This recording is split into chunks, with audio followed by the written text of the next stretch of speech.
Hello, it's Daryl here with a preamble. I want to share a story with you that we didn't get to discuss on today's show. It's a story by Kevin McCauley at SB Nation, someone whose work and opinions I always enjoy, and the story is about the Columbus Crew. It seems that Ohio's Attorney General, Mike DeWine, has released a statement making clear that Ohio will do what it can to prevent the Crew relocating to Austin, Texas. DeWine's highlighted legislation enacted after the Cleveland Browns left Ohio in the 90s. Legislation that requires any team receiving tax-funded support to be obligated to give 6 months' notice on any relocation plans and then has to accept a reasonable offer from a local bidder. DeWine's statement makes clear that he believes Precourt and the Crew are subject to the law because they lease state land at below market rate, because the state has invested money in facilities that Crew uses, and because Mapfre Stadium sits on tax-exempt land.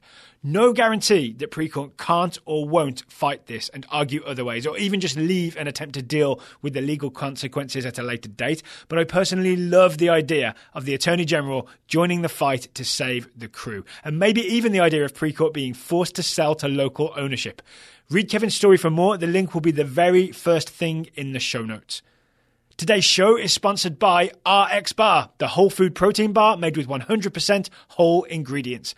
RXBAR comes in 11 different flavors and they're all gluten-free, soy-free and dairy-free. For 25% off your first order, visit rxbar.com/soccer and enter promo code SOCCER at checkout. Do both things for 25% off your first order.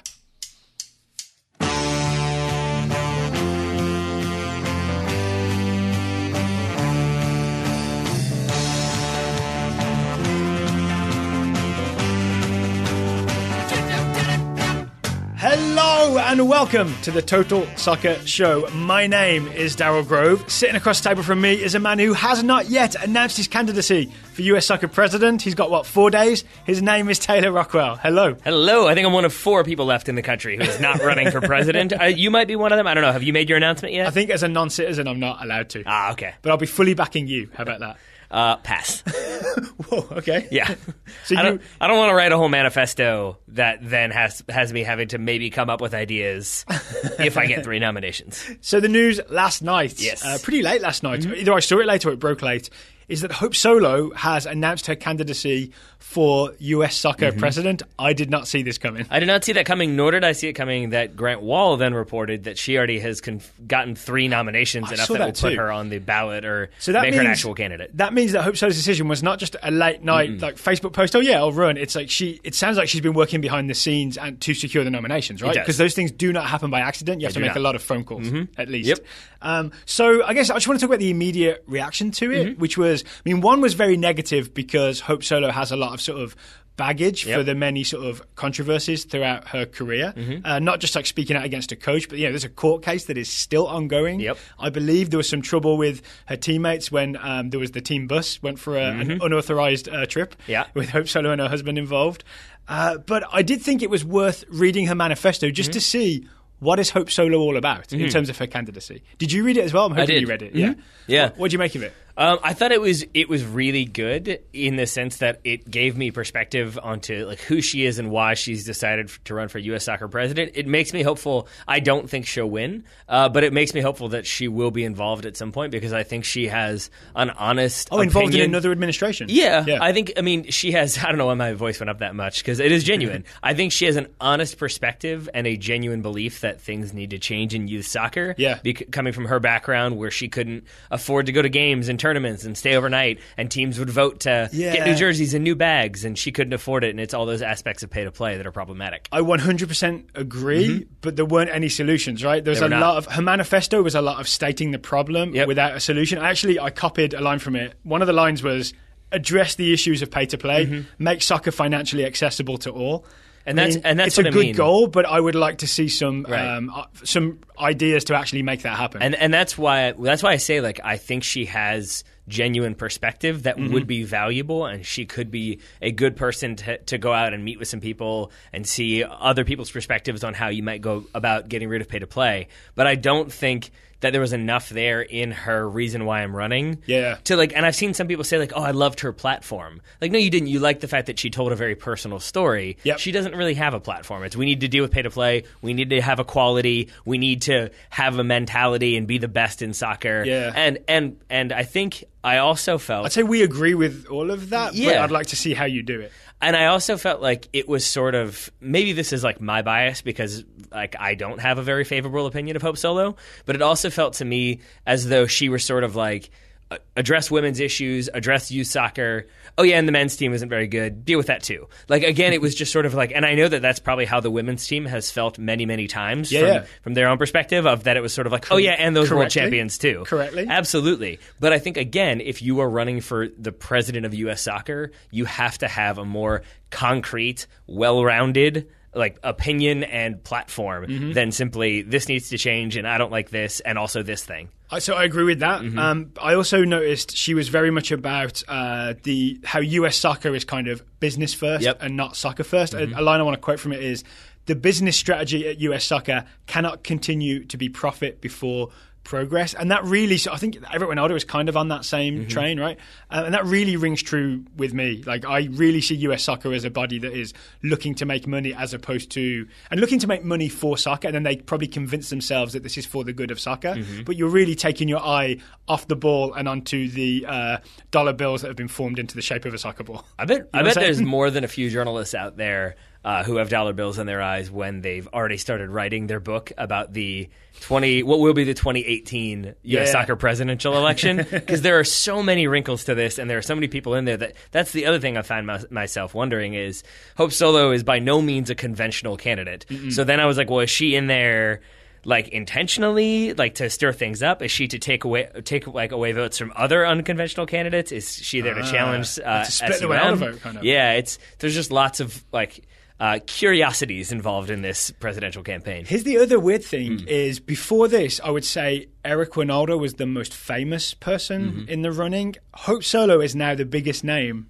who's put herself forward as a candidate. And I say that because her profile is huge, right? Like my wife, and I'm guessing your wife, knows who Hope Solo is, right? She has a really big profile, whereas I'll guarantee my wife does not know who Eric Ronaldo is, right? She didn't watch the 94 World Cup. She doesn't care who scored free kicks. Yeah, I don't disagree, but I also think that it's very easy. Eric Ronaldo wasn't on sort of Celebrity Dancing or whatever that show This is called. is the thing. It's that like it's easy though to confuse celebrity with notoriety. And I think if you ask my wife, I will not tell you what my wife would say. I can take a guess, but I'm guessing it would be something along the lines of, isn't she the one with legal problems, or isn't she the one who's other adjectives in there that I won't say? But I think that is sort of that reputation in there, and you kind of can't divorce those two things. And so, yes, she's a very outspoken critic of U.S. soccer, and I think that that's necessary, and she's done a good job of kind of bringing issues that I think U.S. soccer would have rather been kept under the table or under the rug. Especially the equality of the women's team issue. Yep. Yeah. But then, by the same token, there's all the other stuff out there that has happened in the past that sort of brings, like, that you think of immediately when you think of Hope Solo. Yes. And I think that's a problem, too. So here's where this sounds like the Total Soccer Show opinion. I'm going to speak for you temporarily, and correct me if I'm wrong, but we're not convinced that Hope Solo would actually make a good US soccer president because of those controversial things in her past. But I at least am glad that her candidacy, if she doesn't win, at least will be an extra voice talking about things like pay to play, talking about things like the inequality and the disrespect shown to the women's team. So ultimately, I think it might be a good thing just to have a very loud, very famous voice bringing those issues to the fore. Yes, but I still go back to, like, when I first was old enough to vote, I tended to, like, vote on the idea of, does this person have a strong belief in a thing, and are they going to advocate on behalf of that or try to bring about, like, actual change? Yeah, I believe that she will. See, I don't know. Okay. Why do you? What I mean is that you can firmly believe what you say. I'm sure she means everything she wrote in there. But there's a big difference between being like, there needs to be equality in soccer, and here is how you bring about equality in soccer. Oh, I'm more saying I believe that she believes, and I believe that she'll do everything she can to make that happen. Right. But I don't know that she sort of has the skill set to pull that off. See, that's the thing. Because, and I don't even know if it's the skill set. For me, it's the, like, I wish her... she doesn't strike me as a negotiator, is what I'm saying. No, right? But I also wish that we keep calling it a manifesto, and I feel like that's not the best way to put it. Facebook post. Well, it's like a platform. I feel like I just wish her platform had more of, I have, even if she just said, like, I have investigated options and I have ideas for how to end pay to play, because I just feel like, and why I said when I first began voting and why I've changed since then is because having a belief is not the same thing as having an idea. And those are two very different things to me. And to say we need to end pay to play, we need to bring about equality in soccer and pay, that's all great. But as soon as you come up against, like, well, yeah, we've tried that. That doesn't work. Oh, yeah, we've tried that too. That doesn't work. Then it's just sort of like, all right, well, we got to keep thinking about it. Like, that's not good enough to me. You've got to have actual ideas out there for how to bring about that change, or at least have some ideas about how you're going to do it, not just it needs to be done. And I think that's what I'm hoping for from this presidential election, is to hear more sort of detailed ideas. I think that one of the problems might be is that there may be detailed ideas out there that are being spoken to from candidates to the actual people who vote, like the State Soccer Association representatives, but maybe those things aren't being made public for the consumption of you and I. Yes. That's very possible. I actually hope that's the case, weirdly, because I don't hope for secrecy, but I hope that there's more detail in these platforms than we're seeing. I know you didn't mean to, but I feel like you just said hope 3 times there. Right. I think that it lends itself to that. The final thing I want to say, and it's really, this is not specifically about Hope Solo. It's why I haven't said which candidate I would like to win, because I still think that a lot of the candidates are approaching it from what Sunil Gulati did was wrong, things need to be different, and I'm going to be the one to make it different. But there is that argument of, but do we need one person doing this? Or does it need to be the board who all have different ideas and different opinions? You come together and then you're the consensus builder. And it still seems like a lot of the candidates are, I'm going to do this, I'm going to make this change, this is going to happen. And I don't know if we need to replace one person who kind of ran everything with another person who wants to run everything. I don't know if that improves the situation. So it's a tough one, and this is why I'm not a voter. In the U.S. soccer presidential race, that is. And once again, the election is February. We are getting closer and closer. The deadline, correct me if I'm wrong, someone on Twitter will if I'm wrong, the deadline for nominations to get your sort of candidacy and get the nominations in is December 12th. So basically next week. Next week we will know what the final field of candidates is, because there are names out there now who are technically running for US Soccer President. We may find out come December 12th they don't have the nominations. Are we at 9 right now? 9 candidates running? That's what I saw report. I think Grant Wall reported last night that there were 9. Okay, so I'm sure we'll talk US Soccer President more and more in the coming 2 months, I'd say right? so. 2 months and 4 days. Up next, let's talk Liga MX. Thank you, Jonathan Gonzalez, for giving me a reason to watch the Liga MX final. I didn't do it in the Clausura, didn't do it the previous Apertura. Now I understand what those things are. That's good. See how I spoke about it almost with confidence? You did, almost with confidence. It's impressive. Yeah, so first leg of the Liga MX final. It was Tigres hosting Monterrey. Monterrey finished number 1 in the table, Tigres number 2, so you get to host the second leg. 2 legs in the final, no away goals, so it's just straight up who scores the most goals on aggregate over the 2 legs. Extra time and penalties in the second leg if needs be. First leg finished 1-1. 2 really weird and interesting goals. Can we do this before we dig into Jonathan Gonzalez's performance, what we saw of it? Can we talk about both those goals? Well, first of all, it was just a weird game because it was like freezing rain, sleet the entire time. So the field, ice rocks were coming down. The field was not particularly hospitable. Tuca Ferretti, the Tigres coach, I think it started off hospitable and it just very quickly got very covered in ice. Then that melted to be waterlogged, and then the players were still getting hit with ice balls. Yes, it was a rough day to be a player. But I also think of Tuca Ferretti not as like the Tigres coach, for those who don't know. Not as like a crazy, like running all over the place, being high energy. But I do think of him as like a very demonstrative person. And they kept cutting to him, and he was just standing there with his hood up, like, this is miserable. He had the big hood that sort of covers your whole head, and you're essentially hiding under the hood at that point. Yes. And I'm no blame on that. Like, the weather conditions were horrible. Yep. I think he said in 40 years, I've never seen it, or was it 20 years? 20 years, probably. In decades, I've never seen a game played in these conditions. Paraphrasing. So it was new to Tuca. Yes. And I think, so like that made it weird to begin with. And then, yes, to your point, the goals themselves were also sort of like, wait, what happened? Can we talk? So Monterrey scored quite early, I think. 9th minute. I was going to say first 10 minutes, thank you. Nico Sanchez, I'm on first name terms with him, Nico.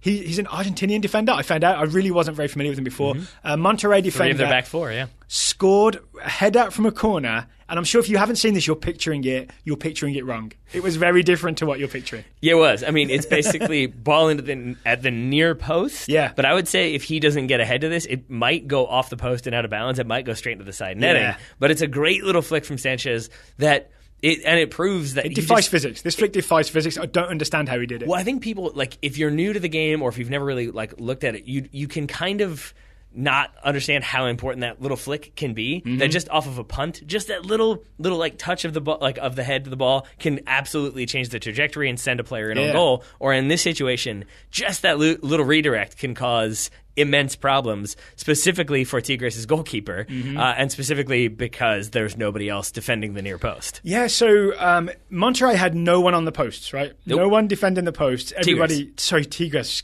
had no one defending the post. Everybody slightly out. And it looks to me that Monterrey knew this going in, and the plan was to exploit it. I think so. Right? And that's exactly what they do, right? Because there's no one there. Sanchez is able to just glance it inside. Defender normally would be covering that specifically. Yes. Right? A defender inside the post will be able to step out and block that. Or just head it off the line because it is that close to the post. But because nobody's there, my guess is that the goal is to either flick it on and put a shot on frame or just flick it on to cause chaos in the 6-yard box. But in this situation, because there's nobody on the near post, Guzman, the Tigres goalkeeper, has set up kind of where the goalkeeper usually does, which is like a little bit far away, like basically on the other half of the half. So you can kind of have a run up to catch it. Yeah, exactly. That's the plan. But what ends up happening is because this ball is an in-swinger going towards that near post, he has to cover a good 8 yards at like full speed. And so by the time, and running like towards his own goal, so by the time he gets there to get a hand to the ball to make that save, his momentum is already going to carry him into the goal. Yeah, so he saves it, right? But he saves it from inside the goal. Yes, so exactly. It's too late. Well, I think he saves it into the goal, basically, because he gets a hand to it, but he kind of pushes it into the side momentum netting. Is backwards. Yeah, exactly. Then I do really, really like that Funes Mori,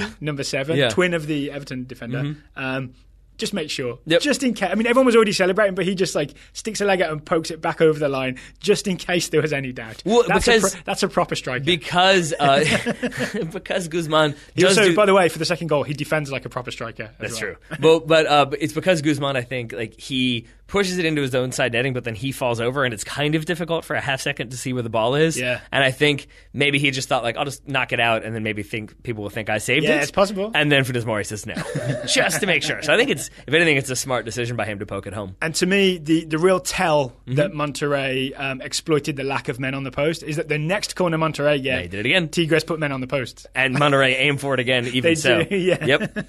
But definitely Tigres are like, oh, we should fix that. But see, Tigres, they were, except they put 3 people there for the next corner, and then 2 of them left, so there was only 1. And I think Monterrey were still like, yeah, that's still 1v1. We'll take that. And Sanchez nearly gets it again, doesn't he? All right. But first half, Tigres equalise. It's I believe it's Enner Valencia goes down in the box under challenge from the aforementioned Funes Mori, doing a bit of defending from a corner. I've rewatched the first time I saw this. I thought, he definitely like puts his leg through the back of Valencia, and Valencia goes down. The replay I watched with you in the studio today, now I'm not so convinced. Yeah, you got me questioning it.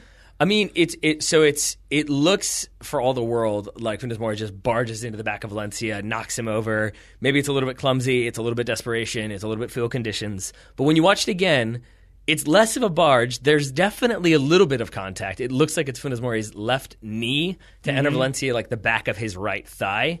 And there's definitely contact, but the way Valencia sort of acts as though he's been like electrocuted, so his whole body goes like into like full tension, and then he just falls over. Kind of just the platoon move. Yes, right? Exactly. The Willem Dafoe. Yeah.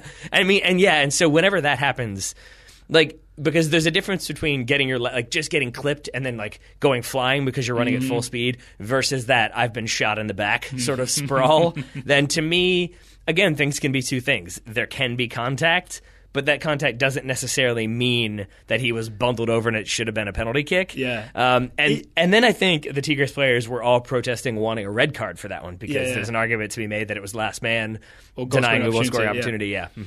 Doesn't matter though, because Valencia's penalty kick is one of the best Panenkas I have ever seen. It's pretty ridiculous. It's absolutely brilliant. Yes, so, because we've talked about this on previous shows, that the 2 components are, number 1, you disguise it. So you make it seem like you are about to hit it as hard as you possibly can. It's part of it, right? And Valencia absolutely does that. He does that sort of like sideways, like gallop almost, or whatever it is. Stride up that says, I'm hitting this thing as hard as possible. You better get out of the way. Force the keeper to dive. And then just the little like scoop with the laces, perfectly hit. And I think you pointed out that right before that, Gonzalez, the Monterrey goalkeeper, like put his hands in the air and kind of went around and then I think basically the ball went exactly where Gonzalez's right hand had been. So it's a gutsy Panenka. It's great, and it's really almost roof of the net as well, right? He chips it really high, which I always think is the bravest of Panenkas, and it's all about just pulling up at the last second, right? Yeah. Didn't you say that you've seen more Panenkas than usual recently? I feel like someone's going to get a Panenka saved at the World Cup because it seems like a thing that's going to be on a very specific prediction. I'm fine show. with that. Yeah. I think people have started to do it as a way to going back to like Andrea Pirlo in the 2012 Euros, that it was the sort of like everybody calm down, we got this. I think that's what it's supposed to be. I think that's what it was for Enner Valencia. Yeah, because I mean, worth remembering, it's the first leg of the final. They're 1-0 down at home in horrible weather. Like, there's no bigger sort of all's good, we're confident than what Valencia did from the start. Yep. Yeah. But I think goalkeepers are probably going to start to watch more and more footage, especially in the lead up to the World Cup. And I think if you're a player who's done that once or twice in the preceding season, that goalkeeper might think that. And I think it's tough to say. Someone's getting a Panenka caught at the World Cup. I think so. I think we're due for that, or due for that like a high profile Panenka catch. Yes. All right. I'm looking forward to the summer now. Yep. So the game finished 1-1. No further goals. It kind of devolved into a lot of fouls, a lot of stoppages in play, 2 red cards in the second half. I don't want to get into those necessarily, but the weather really was bad and kind of killed this game in the second half. Yep. But the real reason we tuned in, and I'm surprised we haven't gone there earlier. You said you wanted to talk about the goals. Yeah, first. I know. I didn't think we'd have that much to say. I guess I don't listen to the show enough. 2 fun goals. Is Jonathan Gonzalez, the fingers crossed future US men's national team defensive midfielder.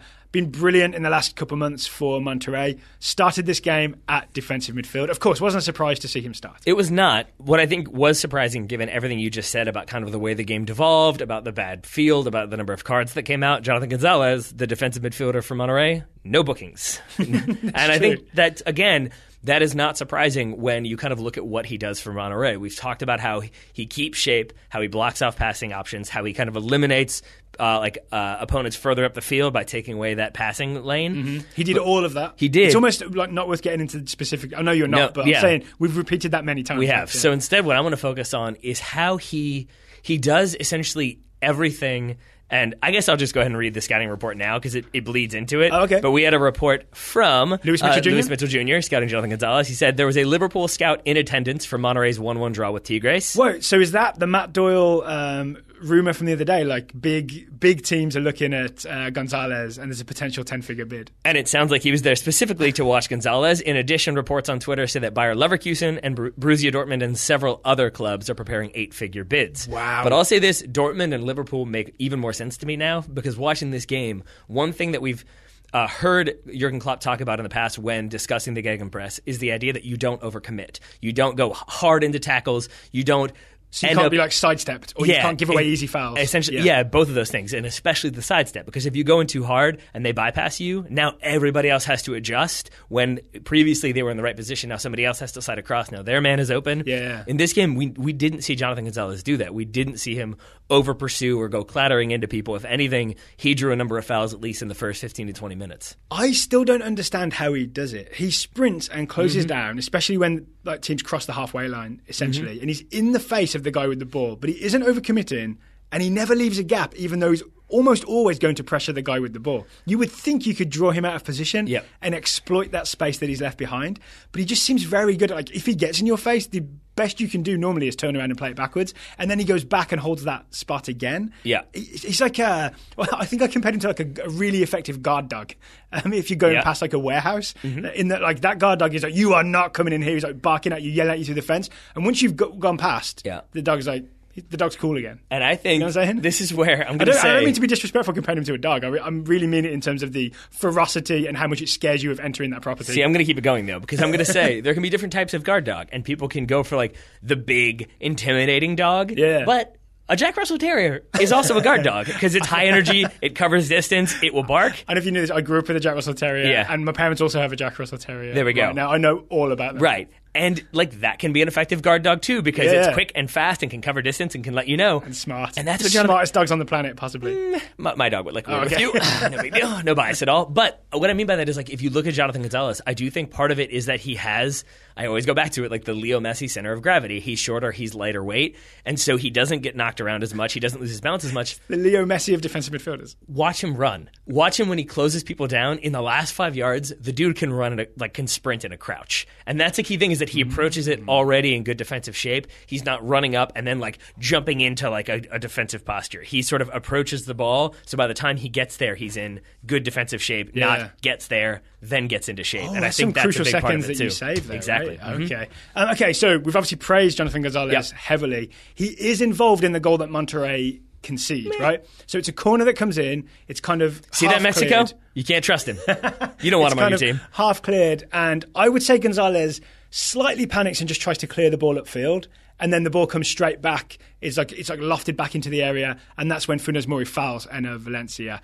I would like to, like, if I was trying to make Gonzalez the perfect soccer player, and again, he's a teenager playing in a professional final, but the perfect soccer player, I think, would control that ball that comes to him and pick a pass and maybe move out rather than kind of just swing a foot and clear it. Yeah. Yeah.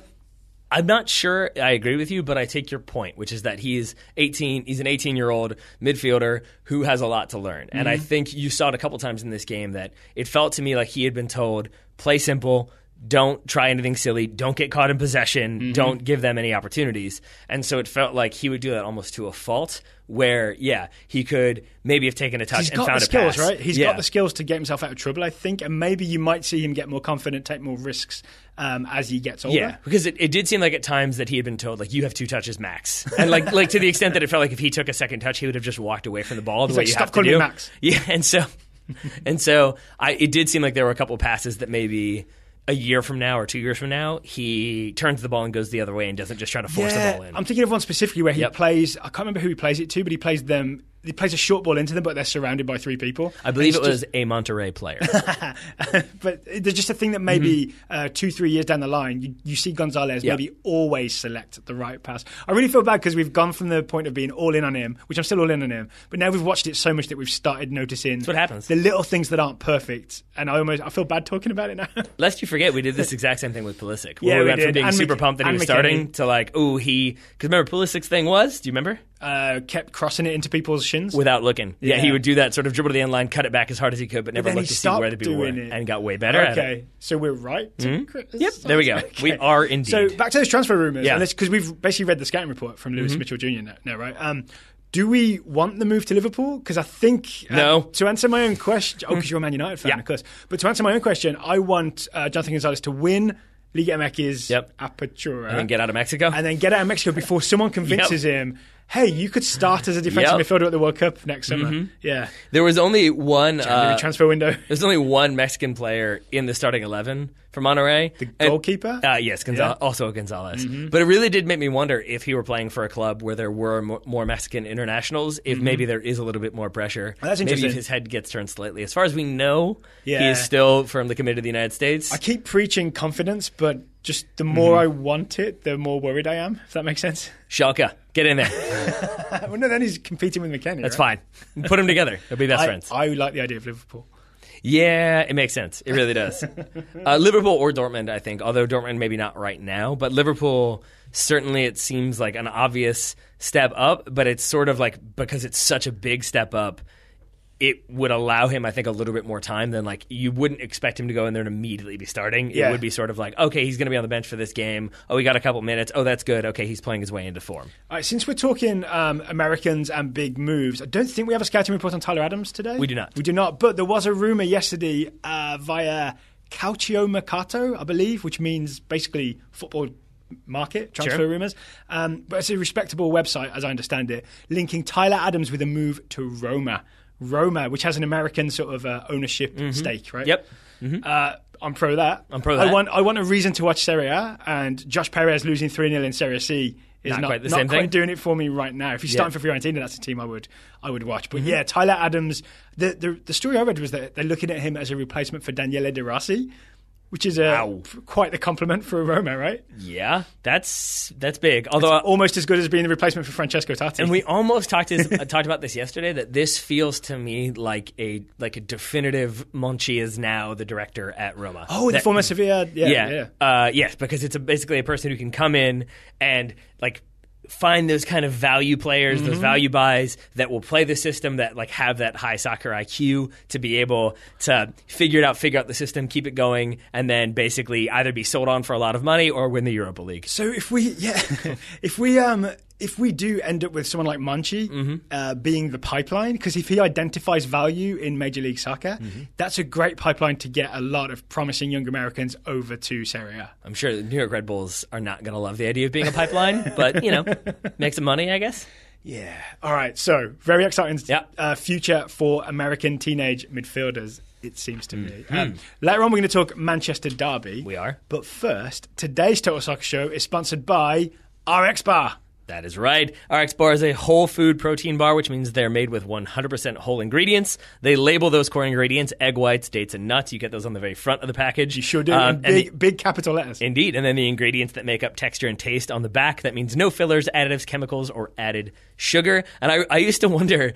It took me a while, longer than it should have, to put together that the other ingredients are on the back. So I just kept being like, how are these different flavors? They all have 2 dates and 2 almonds, and then it slowly occurred to me that the other ingredients are on the back. It's like how Tigres have Tigres in big letters across the front of their jersey, but each player is a different player with a different name. That makes sense. Oh, that's what you're going to go with the Tigres jersey, not the other 7 sponsors on there? All right. Well, we can't be criticizing sponsors while we're doing a sponsored ad read. This is true, but we can compare the Tigres jersey to, say, a Snickers bar, which has lots of stuff going on, whereas the RX bar is just the jersey with the one sponsor, the one name on the back. That's it. So RX bar, we hear from people who use or buy the products that we advertise on the show. We've heard a lot from people who are buying RX bar. I don't know if it's because people are surprised that they can taste the difference in a bar.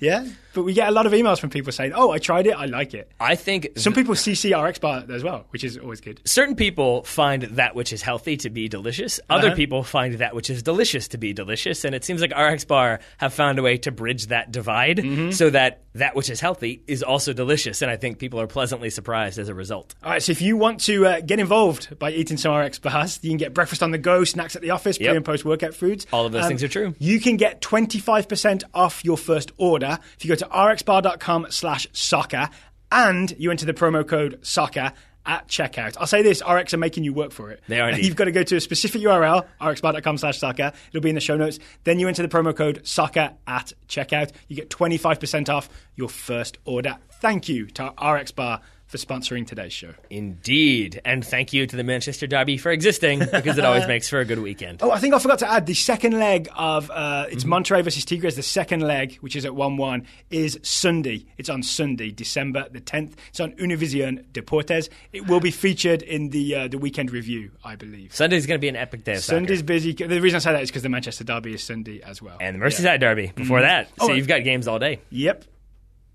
I didn't know that. I said yes, I didn't know that. Really? Is the Merseyside Derby that morning? It is indeed. Wow, okay. And then even a game before to that, I forget which one that is, but it is not quite as exciting as a Merseyside Derby or a Manchester Derby. Should we focus on the Manchester Derby? That works for me. 11:30 a.m. on Sunday. It's on, I think, NBC Sports Network, but double check. It might be on NBC instead.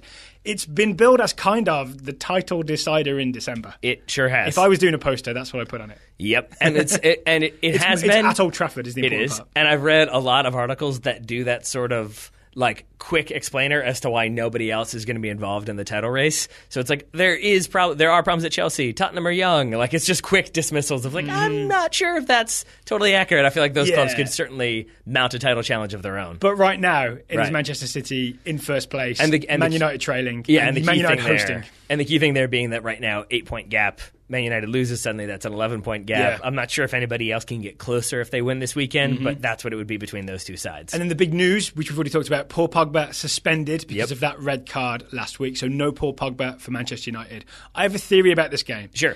So you're going to hear that Man United kind of have to win this if they're going to have a chance at catching Manchester City and winning the league. And therefore, you might see Mourinho sort of abandon his sort of very structured, organised defensive thing and just go for it against Man City. Maybe with the press that he did against Arsenal. I think the exact opposite. Can I say one thing to that? Yeah. False.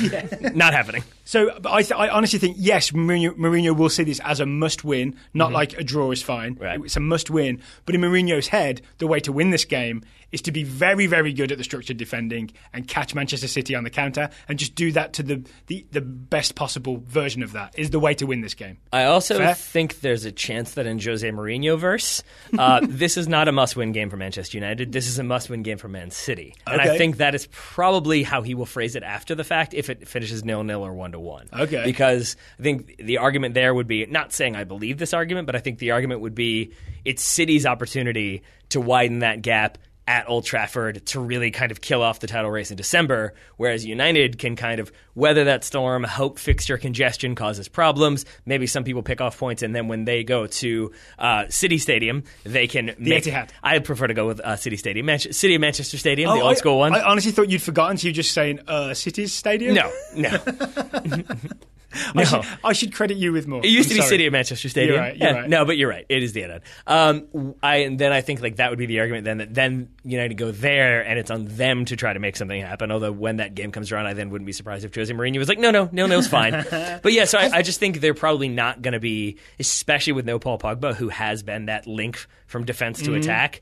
I don't think there's going to be as much of an emphasis on attack from Manchester United. So my guess is that Lingard starts this game, not just because of his performance against Arsenal, but because he's someone who, for example, could do not a man-marking job, but sort of he contributes to the attack, but he's very, very useful in terms of Manchester United defending. And I see a lot of sort of really sitting kind of deep and compact, and definitely Matic and another defensive midfielder. Probably. My guess would be Marouane Fellaini. Is he injured? Or is he's returning from injury, there's been some coyness about whether or not he's match fit, but that would be my guess with no Pogba. Okay. My guess is a midfield three of Matic, Fellaini, and Ander Herrera. That makes sense to me because all of those guys can defend a bit and can play a bit. Right? I think Matic maybe doesn't get enough credit for how much he can play. I think he does not. He looks tall and lanky and clumsy. Correct. So my guess, the Manchester United game plan is be very compact, very organised, invite Man City to come at me, see what you can do, and then probably with all their tall boys,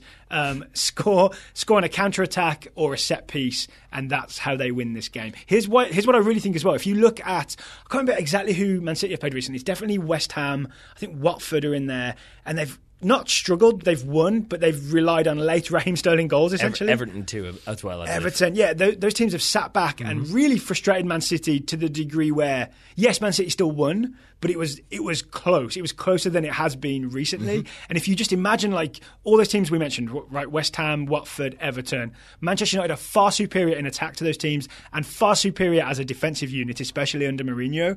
So you're really just looking at this sort of the gold-plated version of what those teams did. That I can see in my head and in Mourinho's head and in probably a lot of people's heads, it's possible that could be the team that stops Man City breaking through.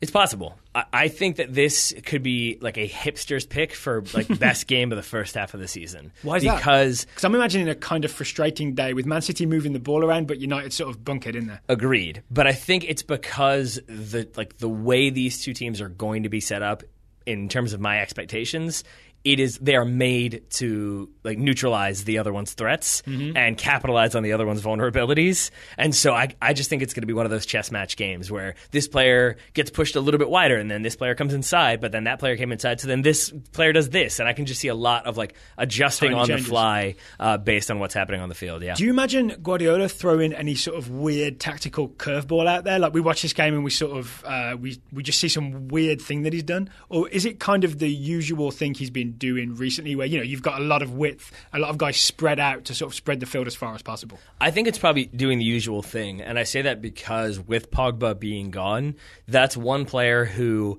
takes away, obviously, creative options in the midfield, but he's also... I think he launches counterattacks better than anyone. That's the thing. Is that what you're going to say? Yeah, I stole your point. Or he at least links them up, and so when you don't have to concern yourself with that type of player, you don't really have to do some of the stuff that Guardiola has done in the past. You think back to that Barcelona game where he tried to man-mark everybody on the field. You don't have as many threats from Manchester United. So I think it's probably more so, keep doing what we're doing. It's been working. Don't get frustrated, but I will scream at you a lot if you guys don't get this result. There's also, I was listening to a Graham Hunter podcast. If you know who he is, then you'll know what I'm talking about. It was called the Classico Wars, about that spell when there was Guardiola in charge of Real Madrid.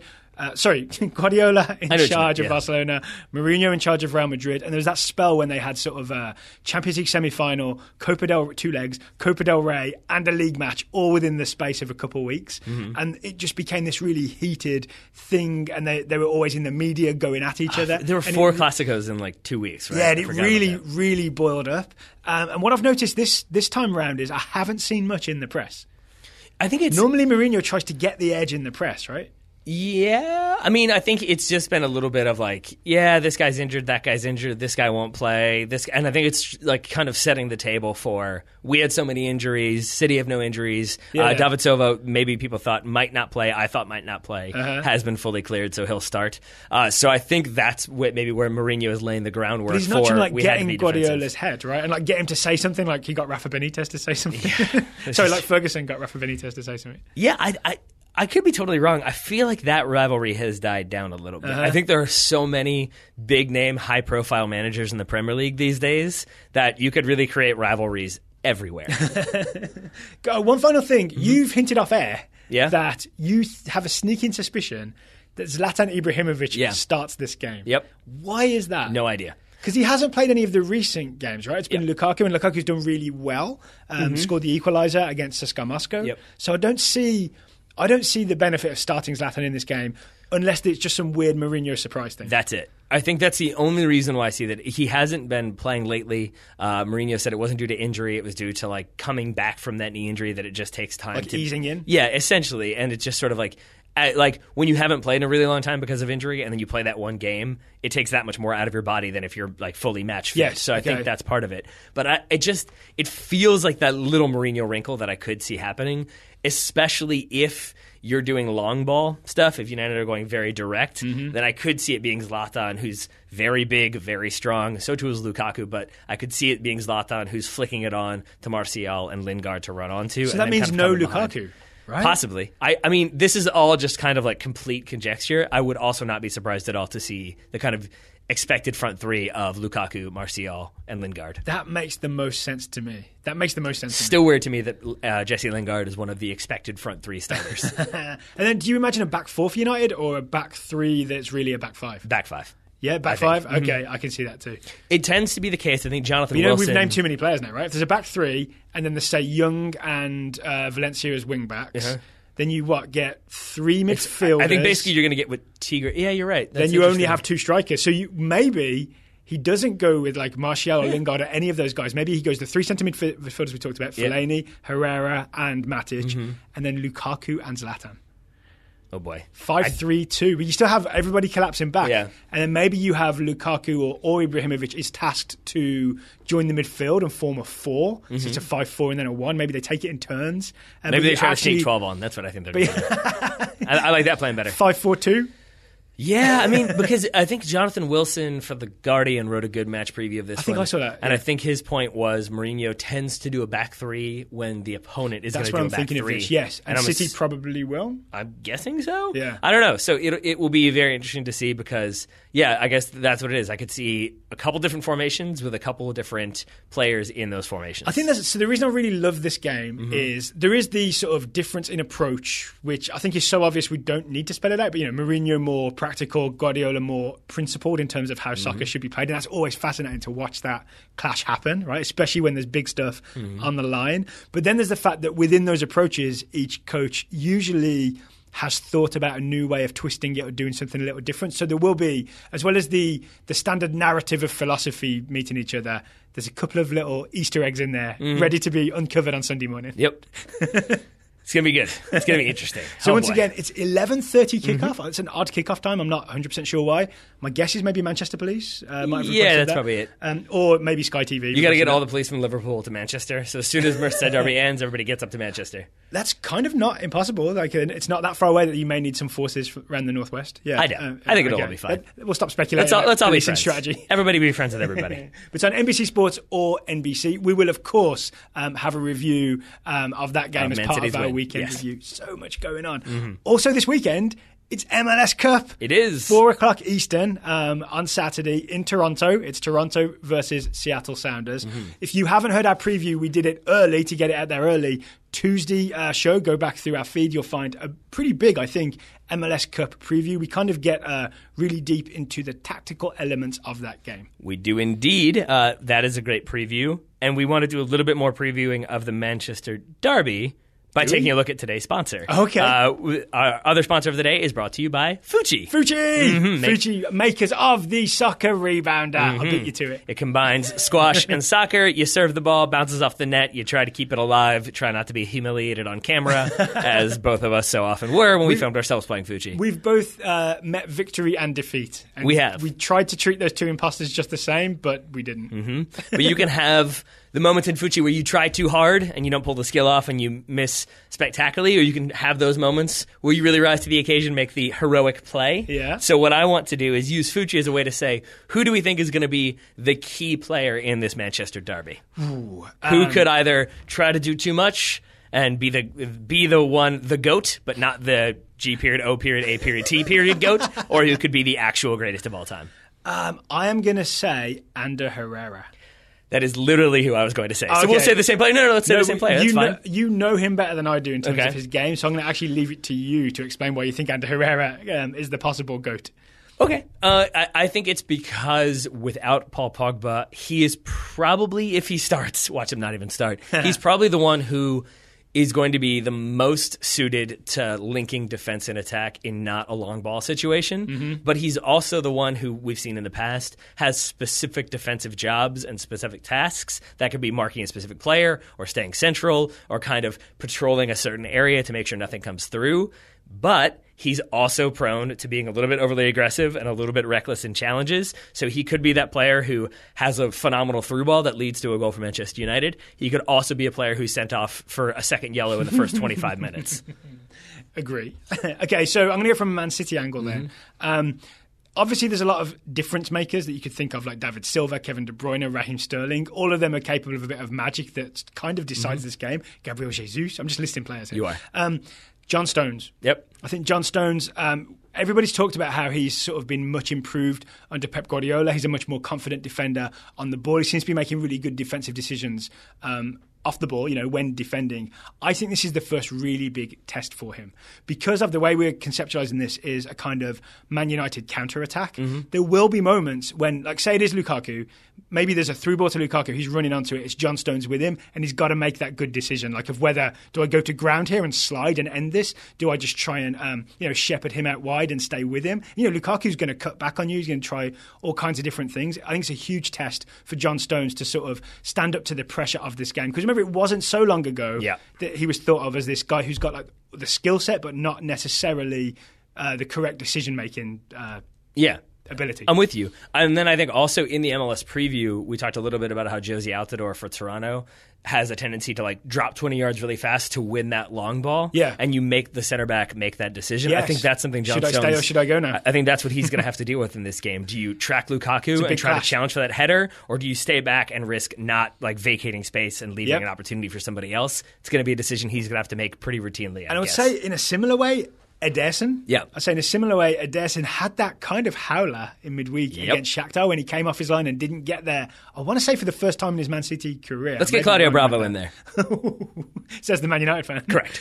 So I do wonder if there's any chance Ederson's confidence is shaken. I also think there's a thing of him not being involved in the play for stretches. If Man City are really possessing and United are sat deep, and he's got to decide, do I come off my line or not? Should I stay or should I go? There'll be a first moment when we see how confident is Ederson in this situation. Given that I ended the Herrera thing with could be a hero or could be sent off, should I stay or should I go as a recurring theme with our key player in this Manchester Derby. Yeah. But you always want to try to stay inbounds and on the field when you're playing FUTCHI. And if you want to get yourself a FUTCHI for this holiday season, you can do so, can't you, Daryl Grove? Yep, order it by December 15th. You go to playfuchi.com. The link will be in the show notes. There is already a holiday discount. You get a bonus holiday discount if you use the discount code TSS2017. By Christmas Day, you could have the FUTCHI set up in your backyard and you'll be playing on Christmas Day. You certainly could. So thank you to FUTCHI. And you'll be succeeding by New Year's? Yeah, I think so. It takes a while to learn the skill. We have never done snow FUTCHI, and I do think that would be pretty fun. I don't think so. We've done cold FUTCHI. We've definitely done cold FUTCHI, but playing in like 6 inches of snow,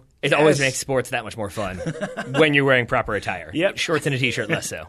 Thank you to FUTCHI for sponsoring today's show. Final segment on today's Total Soccer Show is the 4 remaining scouting reports. We've already done 1, but we've got 4 good ones for you. Up first comes from Jim Broshar Scouting. Ooh, I've been looking forward to this one. Jonathan Klinsmann, 20-year-old American goalkeeper for Hertha Berlin. So I genuinely don't know what happened. I just know that Jim promised us a report after Klinsmann would make his debut in the Europa League for Hertha Berlin. Do you really not know what happened? Did he save a penalty? Did I see that on Twitter? Young Klinsmann started Hertha's 1-1 draw with Östersunds in the Europa League and exceeded expectations. He did let in 1 goal, but that was from a deflected shot. With the score tied 1-1 in the 87th minute, he saved a penalty to preserve the draw. After the match, Klinsmann indicated that they hadn't gone over penalties until right before kickoff. Classic Klinsmann stuff. Quote, I just told myself most of these guys go left, so if I go and I have a feeling, just go 100% to that corner, and it worked, end quote. He's so like his dad. Yep. Jeff Markman is scouting Reiss Nelson, the 17-year-old English midfielder for Arsenal. They're both good at diving. Jeff says, that's not what I meant. I meant the last-minute preparation. Well, Klinsmann dove to save, and older Klinsmann dove to score. And to celebrate. Yeah. And to win things he shouldn't have won. Yeah. 3 days shy of his 18th birthday, Reiss Nelson. Nelson was denied a starting spot for the second straight Europa League group stage match, despite Arsenal having already clinched the top spot in the group. Instead, he was the first sub of the day, coming in for man of the match candidate Theo Walcott at right wing, finally, says Jeff, in the 70th minute, with the Gunners leading 5-0. The pedal was firmly off the gas for the home side by that point, but Nelson brought dangerous dribbling and fresh legs to the Arsenal attack. Mm-hmm. Feeling good about Reiss Nelson. 17, he's making progress in that Arsenal team. It just reminded me, I'm just checking there's no reports about him, is the possible curveball that Guardiola throws in is Phil Foden in the Manchester derby. I feel like that's unlikely. But stick with Arsenal. Alex Warren scouting Eddie Nketiah, 18-year-old English midfielder for Arsenal. Eddie did not see significant minutes in Arsenal's 6-0 win over Bati Borisov in the final group stage game of the Europa League. Instead, he came on in the 76th minute, long after the game had gotten out of hand. However, the good news is that Nketiah signed a long-term contract extension with the club earlier this week. I thought Nketiah was a forward. I'm going to have to research that. Brad Payne is scouting Shaft Brewer Jr., a name you might not know but you're about to get familiar with. He's an 18-year-old American left winger for RB Leipzig U19s. Brad says Shaft joined Leipzig U19 squad in July this summer and had been making intermittent appearances, though he did feature in the 7-0 thrashing of Osnabrück in mid-November, but I don't think he has appeared since. Brad also got the backstory on how Shaft ended up at RB Leipzig U19s. Here's what he says.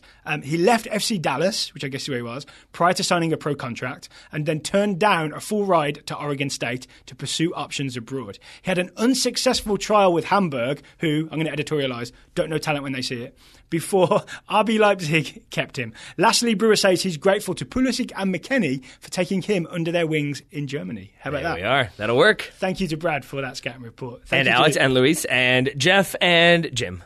Good work. You got it there. Thank you to everybody who's been sending scouting reports. And if you'd like to join the Scouting Network, it's totalsoccershow.com/join. All that remains is to say, Taylor Rockwell, thank you for taking the time to talk to me today. Right back at you, buddy. Listeners, we'll be back over the weekend when we review all the soccer that ever happened.